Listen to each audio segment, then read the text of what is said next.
Hello and welcome to On My Radar. I'm your host, Roshan Isaac.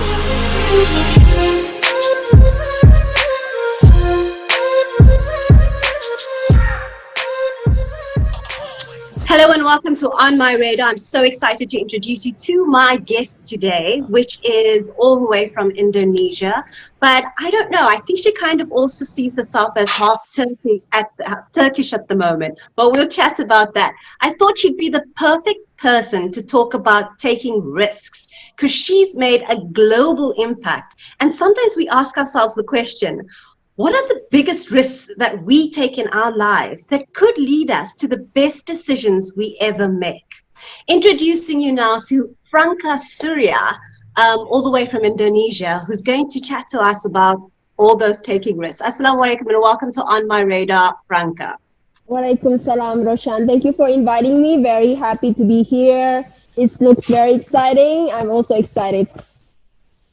Okay, Franka, I so know uh-huh. that you've got a huge portfolio, and I know that I'm not going to do justice to the long list of amazing things that Yeah. you impacted and done in your life. So I'm going to leave that to you because you've also just written a book, and I'm sure that it clearly defines that whole aspect of who you are.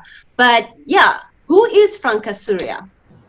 Okay. Yeah. Okay. I have a lot of hats, but now people call me creative industry and modest fashion expert.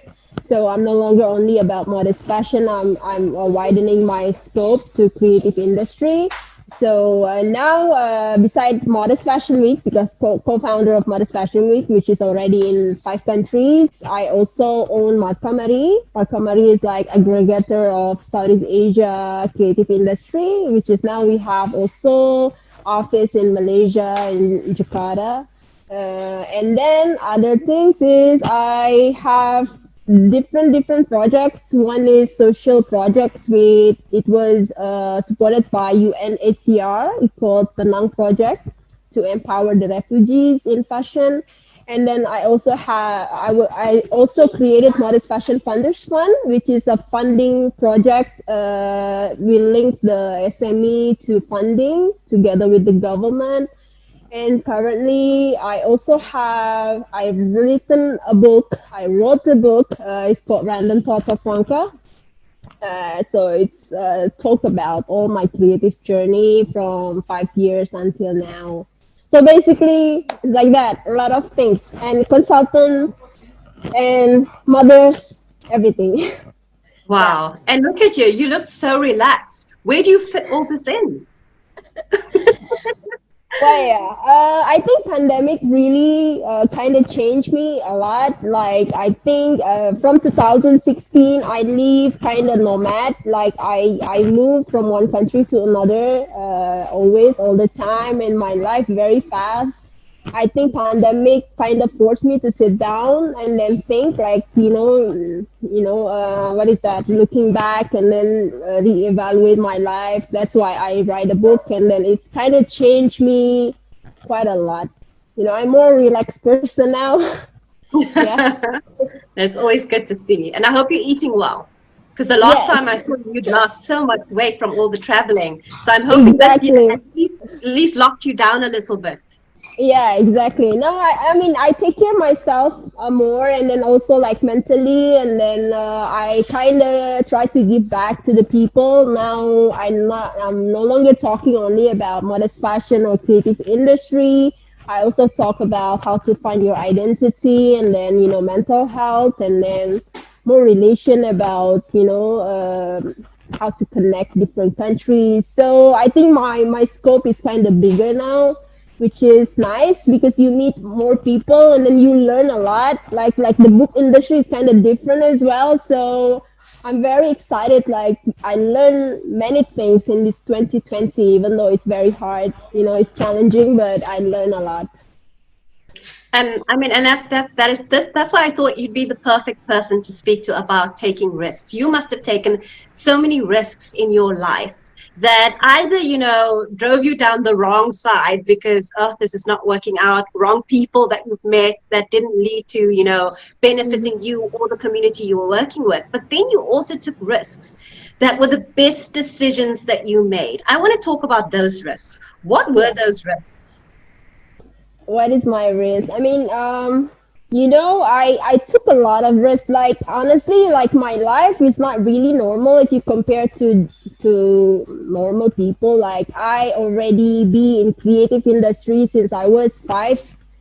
So I create one of the most famous jingle song, Ice Cream, since I was 5 years old. And then in my elementary school, I write screenplays and I sell it.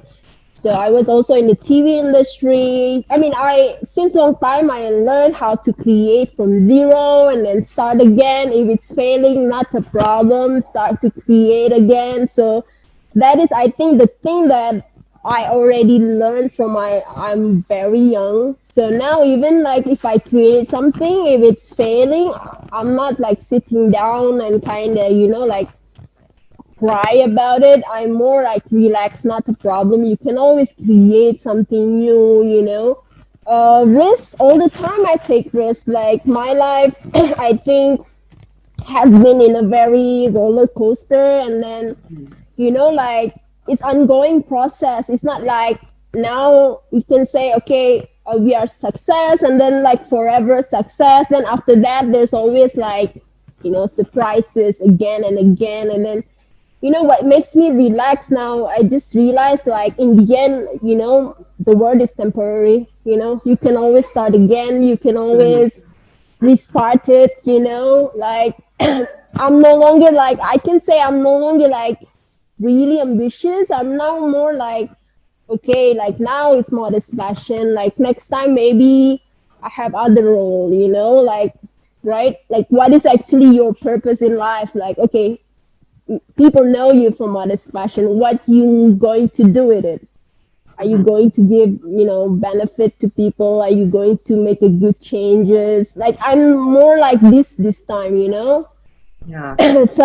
So yeah, and then I meet a lot of SME. Like I travel quite a lot, and then I kind of share what I gain until now, which is nice. Like which is nice. Like I mean, it's all about to share and then to make people more brave to take risks. Like sometimes things, like things have its own timing. Like some Mm-hmm. people wants to have it to play it safe. They say like, okay, I'm not ready. I will come back when I'm ready. But I say Yeah.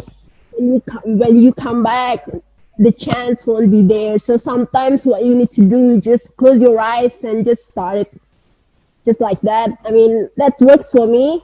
Even though in the end, when you do it and then suddenly you say, oh my God, what I am into, why I drag myself into this, but right? But then, I mean, you realize everything has the solution, I guess. Like when you have the mindset, like like solution oriented mindset, I think everything is solved. But we are human. Sometimes we are dragged into drama. We have Mm-hmm. And emotions. everything has its time and place. Exactly, right? Yeah, And you just said now that you shouldn't really be afraid to take those risks. You should take the exactly. opportunities while they are there, or you might just miss, the greatest thing that could have ever happened to you by passing Yeah. it to somebody else or just moving on. Yeah, exactly. I mean, sometimes people are really think about, okay, if I take this risk, I will work too much, and then maybe the money is not that worthy. But again, I mean, so far it's not about the money, because Mhm. opportunity itself is very expensive. I can say people can come to you and then and then ask you to do something, it means they trust you, right? Mhm. It's already expensive, like, and then you need time to grow as well. Like, sometimes you cannot be too picky on things. And then Yes. while Mhm. you think the project is good, not hurting anyone, and then it's kind of going to make you more, like develop as a person, to grow as a person, I think you just need to take it like that. So, and that brings me to, what is that mental process that you Mm-hmm. go through when making those life-changing decisions? Well, sometimes honestly, I just close my eyes and do it. Honestly, like for example, some people will say, okay, I want to start coffee business, for example, right? And then some people will say, okay, where is the coffee? This one, they think too much, and then sometimes the action is kind of too long. Sometimes when you just start, you just start with the logo first, and then make the Instagram first, and then right, and then get the coffee, because I mean, if you're like Yeah.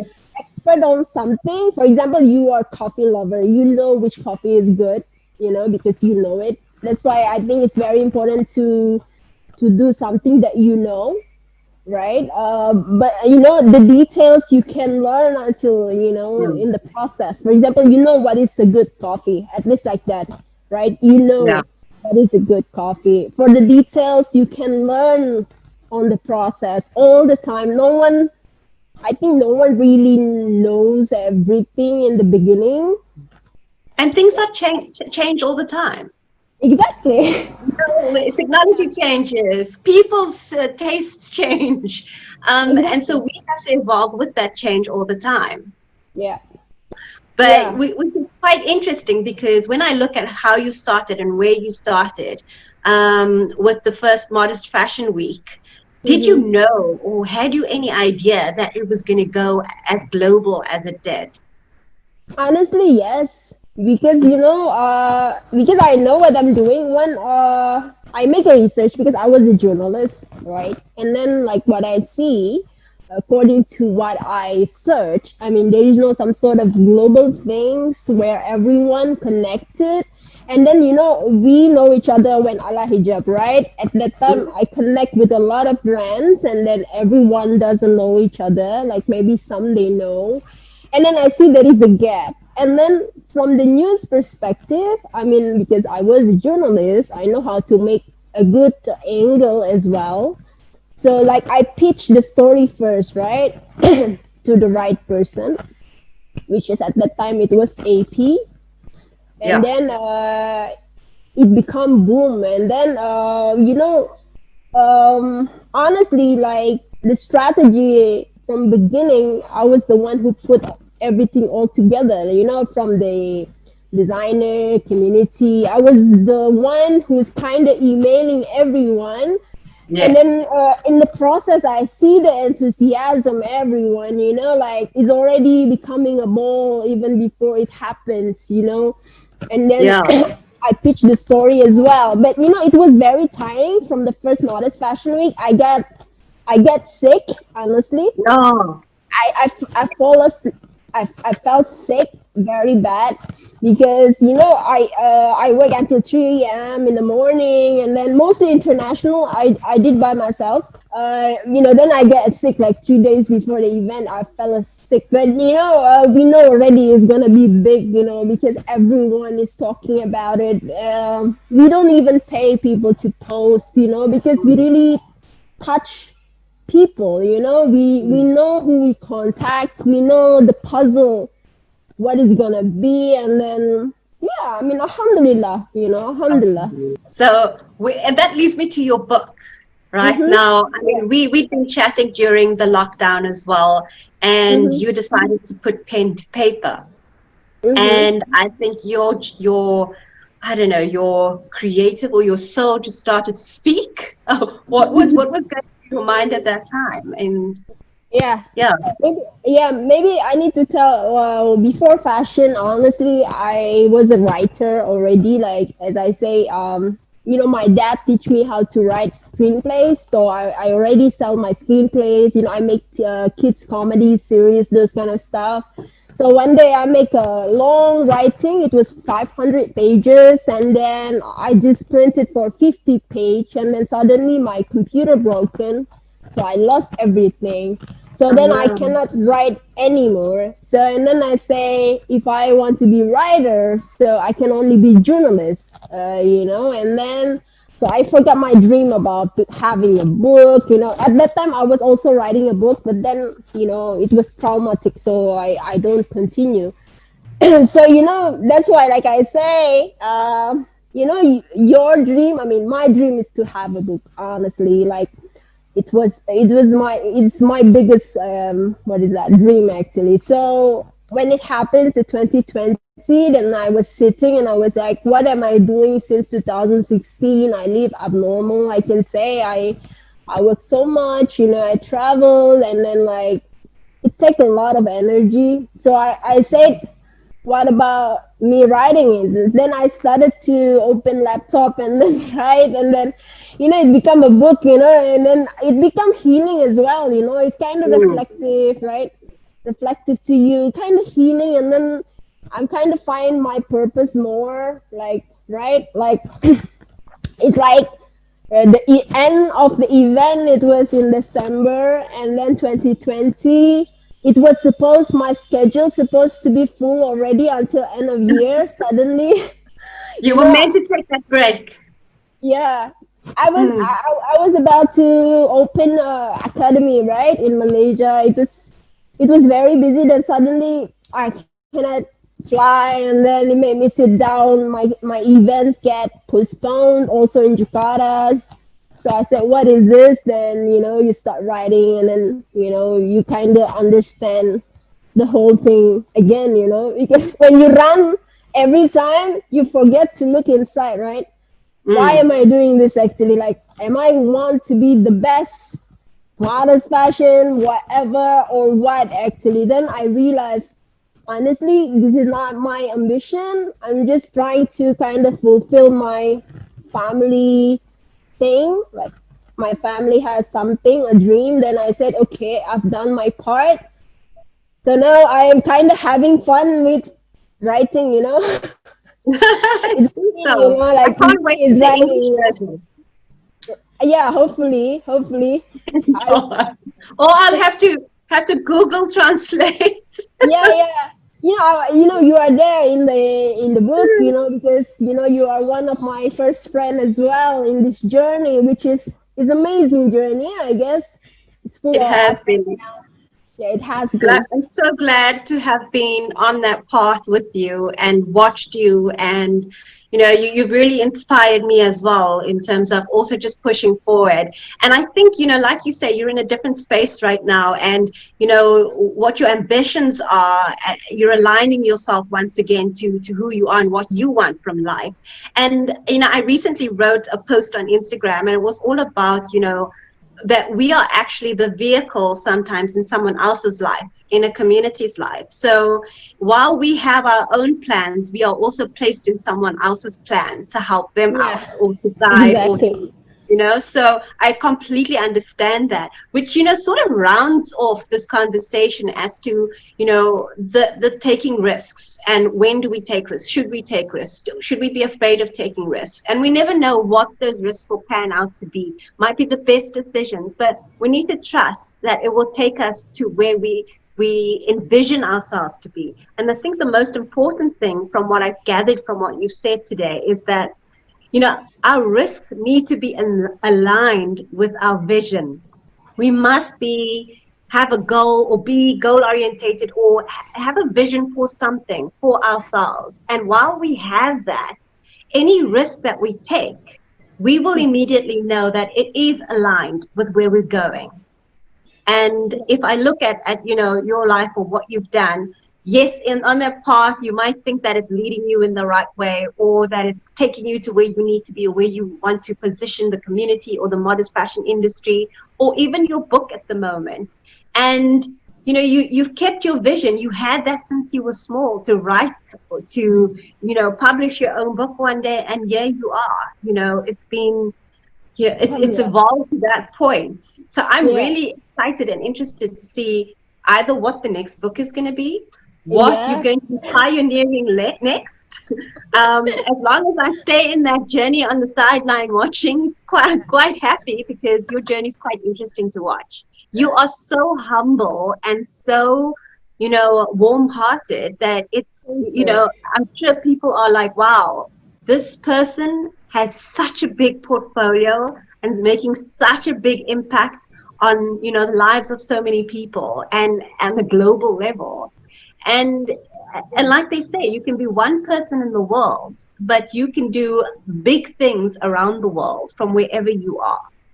Exactly. Thank you. Very nice. Yeah, I'm very happy to have you as a friend. I mean, we grow together. I'm very happy that Allah Hijab kind of meet us together, and then hopefully, bigger things coming. Yes, Inshallah. yes, inshallah. Shukran so much, Franka. That was very, eye-opening and inspiring as well. And I hope that it inspires many other people to, sit down and sometimes they need to go through that mental process. Others just know this is exactly where I want to go. I'm going to take the risk. It feels right. You Um, should. Yeah, you should so take yeah, this. 100%. yes.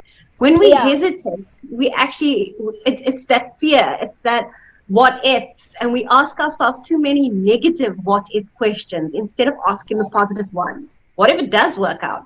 What if, this is the route I'm supposed to take? What if, I'm going to impact, so many people as well as make amazing benefits for myself? But we ask the negative what ifs. What if it fails? What if Yeah. I lose my money? What if makes my health weaker? We ask the wrong questions. Exactly. And then I just want to say, for example, for now, I mean, I will take another risk. I will move to a new country, which is preparing. So it's just the same process. Like we just close Yes. our eyes, just do it, like thinking too much, sometimes just Mhm. killing us. Just do it and then you know it. I mean, your heart is clean. That's it. Hopefully. You have two hands to work all the time. Yeah, I mean, you are you're a global citizen, Yeah, so exactly. you will make home anywhere. Yeah, hopefully. Just, So it's not Turkey, it's not Indonesia. no, no, not both of them. We're going to go another adventure. Hopefully we can do it next year. If not, then another. Exciting. Yeah, Exciting. So this is a big watch this space. hopefully. Inshallah. Yeah, I hope it's inshallah. closer Thank to you so South much. Africa. I would love to visit again. It's always the country that I recommend to everyone to come. South Oh, Africa. awesome. It's You on must my say book. something. It's on my book. Huh? Yeah, I can't wait for you to come visit again with your family. for sure. I will. 100%. Thank you. Okay, Franca. From taking risks that lead to the best decisions you ever made, mapping out the road to culture with language, expressing yourself through art, or combining talent and skill in order to reach your desired outcome, I speak to 5 global entrepreneurs who have manifested their compass in life for an everyday enriching experience in fulfilling their destiny. Join me, Roshan Isaacs, every Wednesday to find out what's on my radar.